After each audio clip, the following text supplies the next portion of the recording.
Here we go with the same picture. We're going to turn this grayish photo into a pure white background. Doesn't look that great right now, but this is actually perfect for what we're going to do to the photograph. So if your image looks something like this, you're on track. So let's zoom on into the hair. We're going to use our levels tool. Adjustments, levels. Over here you have your color pickers. You're going to pick white and you're going to touch it somewhere around the hair. See how it brightened up a little bit? Look at the hair closely, zoom in, make sure we didn't blow it out too much. To me that's acceptable because I'm going to blur that anyway. Let's take a look.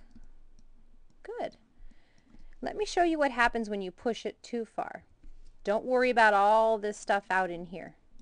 But you see we still have a lot of gray on the bottom. If I touched white to that, the bottom doesn't look too bad. Let me show you what happens to her hair. That is way too blown out. That's what you want to avoid. So let's do a step backwards. I always use keyboard shortcuts. There we go.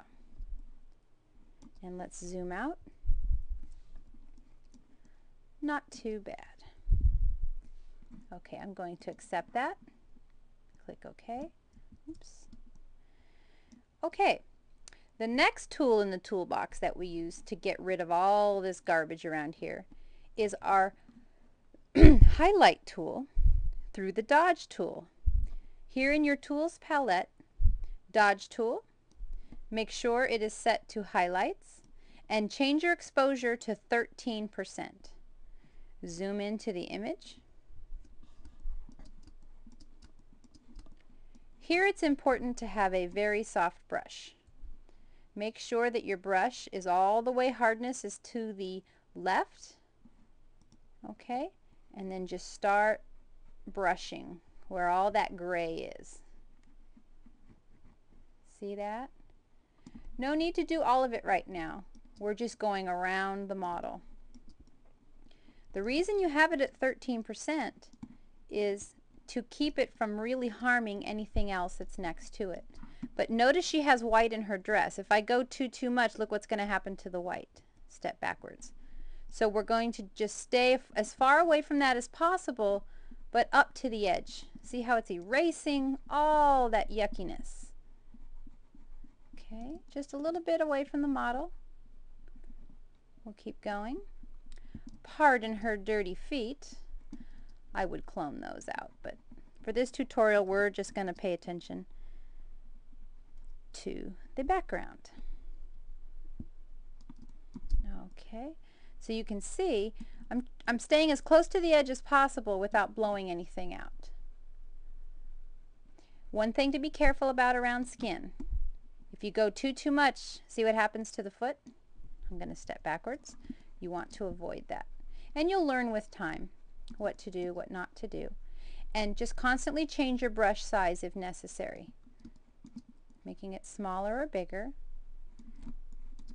You can look at your Photoshop keyboard shortcut tips. You can probably find them online if you Googled it, if you want to learn those. They are convenient when you're processing images and you want to go quickly. If not, just use your drop-down menus. No problemo. Okay, I'm just going to keep going. And I think we've got the model cleaned up. All right, now it looks even funnier than before. Here's the next tool that we use. Background eraser tool. We want our standard black foreground, white background. The way you achieve that, you type the letter D on your keyboard. Watch my color over here. Turns to black and white. The white is the background. I'm going to increase my brush size. And I'm going to change the hardness. We want it all the way to the right, 100% hardness. This will prevent any feathering onto the model, erasing hair or important details that we may not see. See how nice it is when you're working with white? You don't need a big fancy white backdrop. You create your own. There we go. Constantly adjust your brush size. Positive, or the brackets, up and down. Going in. And let's say, whoops, I make a mistake, step backwards. What if I make a mistake here, and then I make another one there? You just do step backwards twice. 1 and 2. Normally your default step back is about 20. You could go back 20 times. But hopefully you'll catch it before you make that mistake. If not, you just have to start over. Okay, zoom out. Okay. Finish cleaning that up. Now there's a shadow by her foot that I don't like. As you can see, I'm zooming in real close.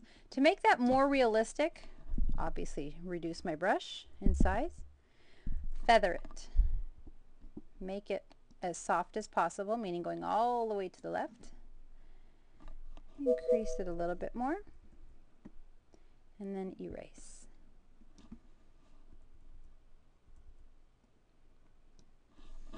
There. Now, the skin on her feet is a little weird. I'm going to use my curves. It's a Alt-M, Open Apple M on a Mac. And what we're going to do is we're going to pull this all over the place. I'm going to lighten her up a little bit.